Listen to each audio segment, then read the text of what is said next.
እስኪ ስሙኝ አንዴ ስሙኝ ልንገራችሁ ምስኪኑን ሲያከብር በዓይናችሁ ያያችሁ ኧረ ምን ይባላል ምንስ ይነገራል አምላክ ሥራው ብዙ ይህን አድርጓል ኧረ ስሙኝ አንዴ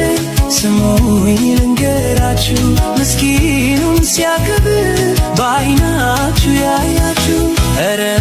ምን ይባላል ምንስ ይነገራል አምላክ ሥራው